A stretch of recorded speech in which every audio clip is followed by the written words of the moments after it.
Corinthians 7, 1-40 KJV. Now concerning the things whereof ye wrote unto me, it is good for a man not to touch a woman.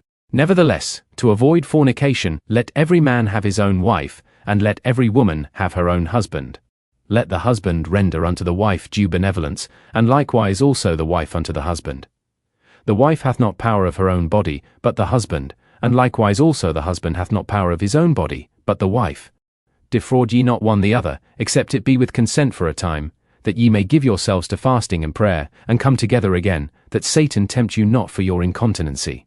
But I speak this by permission, and not of commandment. For I would that all men were even as I myself. But every man hath his proper gift of God, one after this manner, and another after that. I say therefore to the unmarried and widows, it is good for them if they abide even as I. But if they cannot contain, let them marry, for it is better to marry than to burn. And unto the married I command, yet not I but the Lord, let not the wife depart from her husband. But and if she depart, let her remain unmarried, or be reconciled to her husband, and let not the husband put away his wife. But to the rest speak I, not the Lord. If any brother hath a wife that believeth not, and she be pleased to dwell with him, let him not put her away. And the woman which hath an husband that believeth not, and if he be pleased to dwell with her, let her not leave him. For the unbelieving husband is sanctified by the wife, and the unbelieving wife is sanctified by the husband, else were your children unclean, but now are they holy.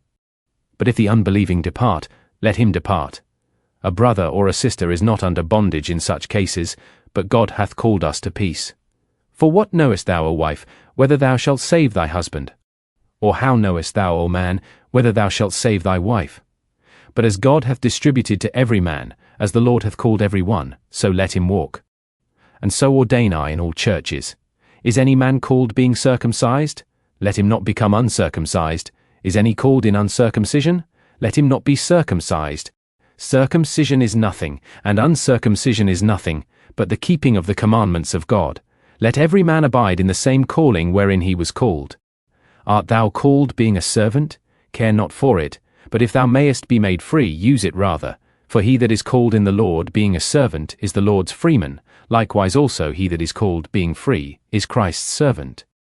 Ye are bought with a price, be not ye the servants of men. Brethren, let every man, wherein he is called, therein abide with God.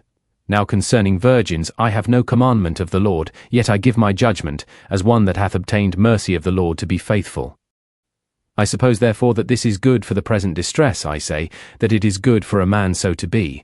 Art thou bound unto a wife? Seek not to be loosed. Art thou loosed from a wife? Seek not a wife. But, and if thou marry, thou hast not sinned, and if a virgin marry, she hath not sinned.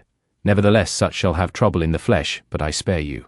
But this I say, brethren, the time is short, it remaineth, that both they that have wives be as though they had none, and they that weep, as though they wept not, and they that rejoice, as though they rejoiced not, and they that buy, as though they possessed not, and they that use this world, as not abusing it, for the fashion of this world passeth away.